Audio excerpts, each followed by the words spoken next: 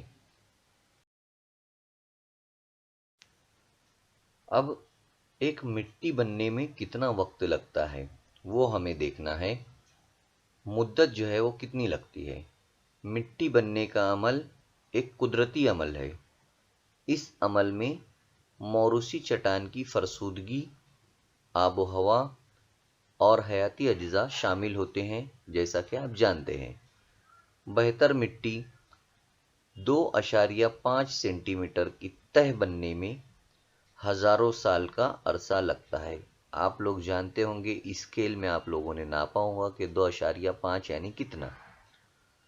تو اتنی تہ میں، یعنی اگر ہم لوگ دیکھیں گے تو ہماری جو کنارے والی انگلی جس کو کہتے ہیں ہم لوگ، چھوٹی انگلی سب سے ہاتھ میں، تو اس کی آدھا جو حصہ رہے گا وہ 2.5 آئے گا لگ بھگ انداز سے۔ تو اتنی مٹی طے ہونے میں، اتنی مٹی بننے میں ہزاروں سال لگ جاتے ہیں۔ تو یہ ایک قدرتی عمل ہے اور اس میں وقت جو ہے تو زیادہ جاتا ہے۔ قدرت کی جانب سے عطا کردہ مٹی کو انسان ایک وسیلے کے طور پر اسے استعمال کرتا ہے۔ اس کا استعمال خاص طور پر زراعت کے لیے کیا جاتا ہے۔ یہاں پر آپ لوگ تصویر میں دیکھ سکتے ہیں کہ 2 آدمی، ایک طرف اوپر والی تصویر میں ایک آدمی جو ہے تو دواؤں کا چھڑکاؤ کر رہا ہے، یعنی جراثیم کش دواؤں کو جو ہے تو وہ کھیتوں میں اس کو چھڑکاؤ کر رہا ہے، اس کو مار رہا ہے تاکہ فصل جو ہے تو زیادہ خراب نہ ہو۔ اور نیچے والی تصویر میں بھی یہی بتایا گیا ہے۔ لیکن ہوتا یہ ہے کہ ہم کھیتوں میں جب زیادہ دواؤں کا چھڑکاؤ کرتے ہیں، جراثیم کش دواؤں کا، تو اس کی وجہ سے مٹی کی زرخیزی کم ہو جاتی ہے اور اس میں کمی آ جاتی ہے۔ پھر فصل جو ہے تو زیادہ اگر چھڑکاؤ کریں گے تو تھوڑے دنوں کے بعد وہاں پر صحیح فصل بھی نہیں آئے گی۔ تو اس لیے ہمیں احتیاط کے ساتھ ان دواؤں کا استعمال کرنا چاہیے۔ اب یہاں پر تصویر میں دیا گیا ہے کہ زراعتی مٹی سے مراد عام مٹی نہیں ہے۔ چٹانوں کی فرسودگی سے تیار ہونے والے ریزے مکمل یا نامکمل طور پر سڑے گلے نامیاتی مادے اور بے شمار خوردبینی جانداروں کے آمیزے ہوتے ہیں۔ مٹی میں موجود جاندار اور غیر جاندار اجزاء میں مسلسل باہمی تفاعل جاری رہتا ہے۔ نباتات کی نشو و نما کے لیے ضروری غذائی اجزاء انہیں اس مٹی سے حاصل ہوتے ہیں۔ مٹی میں ایک مکمل نظام پایا جاتا ہے۔ اس کے برعکس عام مٹی صرف ایک شے یا مادہ ہوتا ہے۔ مختصر یہ کہ کمہار جس شے کو استعمال کرتا ہے اسے عام مٹی کہتے ہیں، اور کسان جسے استعمال کرتا ہے وہ زراعتی مٹی کہلاتی ہے۔ کسان مٹی کے ایک مکمل نظام کا استعمال کرتا ہے، جبکہ کمہار ایک مادے کا استعمال کرتا ہے جسے عام مٹی کہتے ہیں۔ یہاں پر فرق بتایا گیا ہے مٹی کا، کہ مٹی میں کس طرح سے فرق ہوتا ہے۔ کسان جو مٹی تیار کرتا ہے، اگر ہم وہ مٹی اصل مٹی ہوتی ہے، اور کمہار جو استعمال کرتا ہے وہ ایک صرف شے ہوتی ہے۔ اگر ہم کمہار جو مٹی استعمال کرتا ہے اس سے اگر فصل اگائیں گے تو اس میں فصل نہیں اگے گی، اناج نہیں اگے گا، کیونکہ اس کے اندر نامیاتی مادے، خوردبینی جاندار اور دوسری چیزیں جو شامل ہوتی ہے مکمل مٹی بننے میں، وہ نہیں ہوتی ہے۔ اس لیے یہاں پر ہمیں مٹی کے فرق کو سمجھنا ضروری ہے۔ تجربہ کرنے میں ہم سب سے پہلے کیا کریں گے ایک جیسے حجم کے 3 گملے لیں گے، یعنی ایک جیسے دکھنے والے ایک سائز کے جو ہے تو ہمیں 3 گملوں کو لینا ہے۔ ایک گملہ ہمیں پہلے والا خالی رکھنا ہے، دوسرے گملے کی سطح کا سوراخ بند کر دینا ہے اور اس میں صرف پانی ڈالنا ہے، اور تیسرے گملے میں مٹی ڈالنا ہے۔ یعنی پہلا گملہ خالی رہے گا، دوسرے میں پانی رہے گا اور نیچے کا سوراخ بند رہے گا، جو گملے کے نیچے چھوٹا سوراخ آتا ہے، چھوٹے چھوٹے سوراخ۔ اور تیسرے گملے میں ہمیں مٹی ڈالنا ہے، یعنی شروعات کے 2 گملے میں مٹی نہیں ڈالنا ہے اور تیسرے میں مٹی ڈالنا ہے۔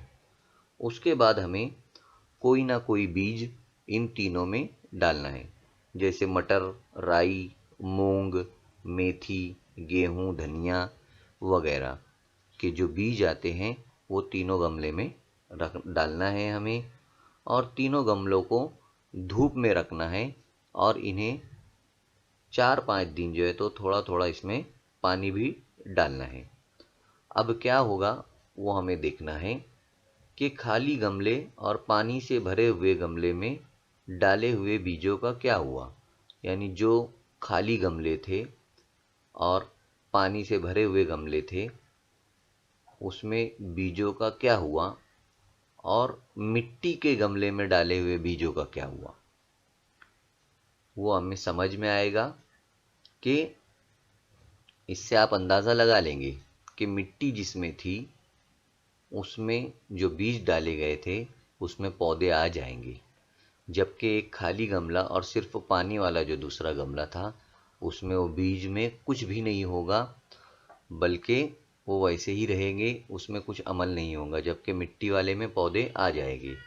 یعنی مٹی کو جو ہے تو بہت اہمیت حاصل ہے، اور مٹی کی وجہ سے جو ہے پودے اگتے ہیں، تو یہ ہمیں دھیان میں رکھنا ضروری ہے۔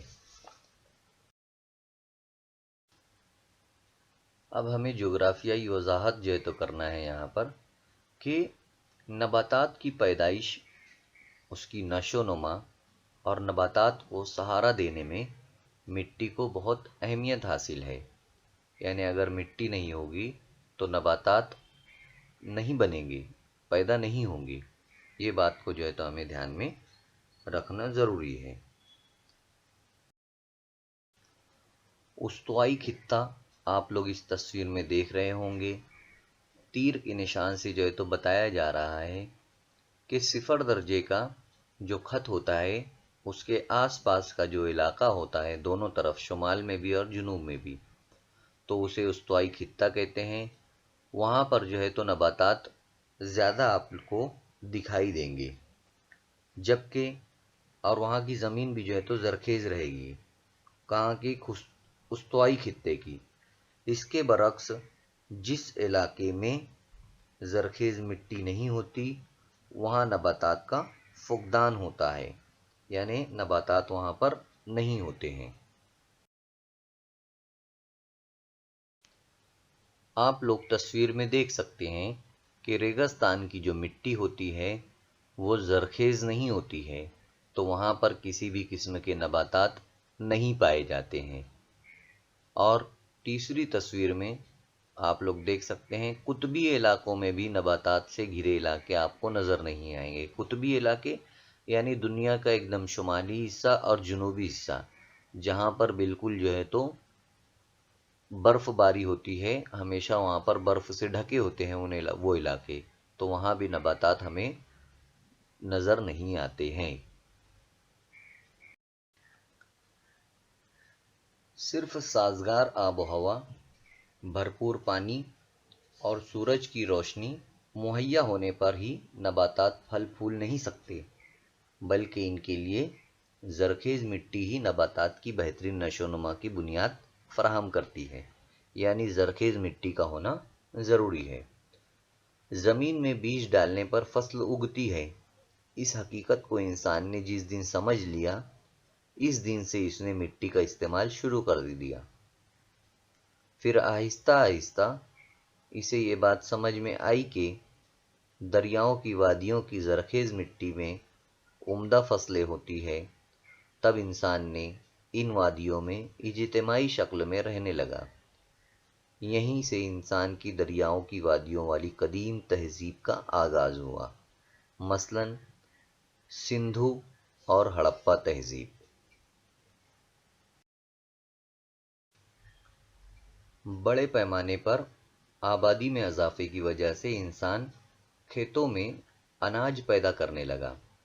جیسا کہ آپ لوگ تصویر میں دیکھ رہے ہیں، کھیتی باڑی اور اس میں پیدا کی جانے والی فصلوں کا انحصار خاص طور پر کسی علاقے میں پانی کی دستیابی اور مٹی کی زرخیزی پر تو ہوتا ہے۔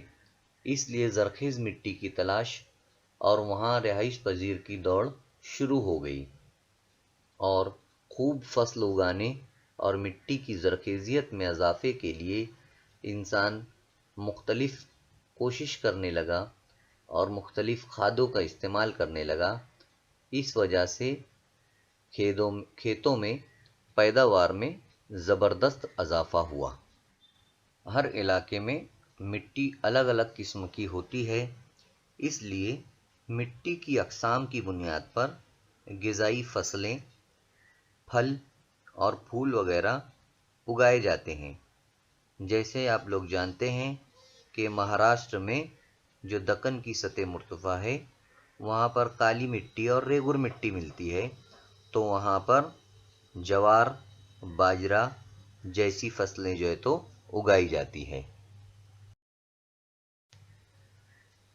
کوکن کا علاقہ کیرلا، تمل ناڈو اور کرناٹک وغیرہ ریاستوں میں مٹی وہاں کی الگ ہوتی ہے، اس لیے وہاں پر چاول کی فصلیں تو اگائی جاتی ہے، یعنی الگ الگ جگہوں پر مٹی کا الگ زرخیزی ہوتی ہے، اس لیے فصلیں بھی الگ ہوتی ہیں۔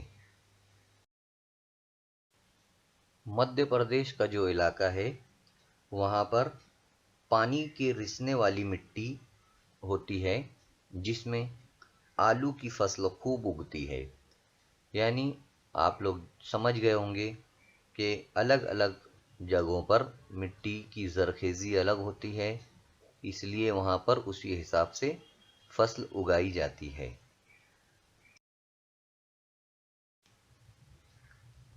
مقامی پیداوار کے لحاظ سے کسی مقام کی انسانی غذا کا تعین ہوتا ہے۔ جو بھی مقامی وہاں پر پیداوار ہوتی ہے، انسان وہیں پر وہ چیز کھاتا ہے۔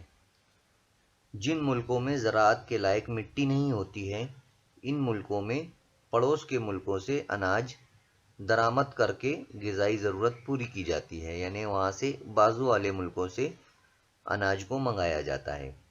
مثلاً سعودی عربیہ، قطر اور عمان، یہاں پر اناج نہیں اگتا ہے، مٹی اس قابل نہیں ہے، اس لیے چین، بھارت، امریکہ وغیرہ سے اناج منگایا جاتا ہے اور اپنی ضروریات کو پورا کیا جاتا ہے۔ جن علاقوں میں زرخیز مٹی ہوتی ہے، زرخیز مٹی یعنی کہ جس میں آسانی سے اناج کو اگایا جا سکے، اسے زرخیز مٹی کہیں گے ہم لوگ، تو وہ علاقے اناج کے لحاظ سے خود کفیل ہوتے ہیں، یعنی ان کے پاس اناج ہوتا ہے۔ جن کے پاس مٹی اچھی ہوتی ہے تو اناج بھی ان کے پاس اگتا ہے۔ اسی لیے ان علاقوں میں انسانی بستیوں کی مرکوزیت نظر آتی ہے، یعنی ایسے علاقوں میں انسانی آبادی زیادہ ہوتی ہے۔ سمجھ گئے؟ جیسے اگر کہیں پر گنے کی پیداوار ہو رہی ہو تو اس علاقوں میں شکر کے کارخانے بھی ہوں گے، کیونکہ گنے سے شکر بنتی ہے۔ پھر شکر کے جب کارخانے وہاں پر ہوتے ہیں تو وہاں پر شکر کی صنعت بن جاتی ہے، اور اس علاقے میں تو زیادہ ترقی نظر آتی ہے، وہاں پر آبادی بھی تو بڑھ جاتی ہے۔ اس طرح سے جہاں پر جو چیز مہیا ہوتی ہے، وہاں پر آسانی پیدا ہوتی ہے، سہولیات مہیا ہو جاتی ہیں۔ آپ لوگوں کو یہاں پر نقشہ نظر آ رہا ہوگا، اور نقشے کا آپ کو بغور مشاہدہ کرنا ہے، اور درجہ ذیل سوالوں کے جوابات آپ کو یاد رکھنا ہے اور لکھنا بھی رہے گا آپ لوگوں کو۔ جیسا پہلا سوال ہے کہ مہاراشٹر کا سب سے زیادہ زمینی علاقہ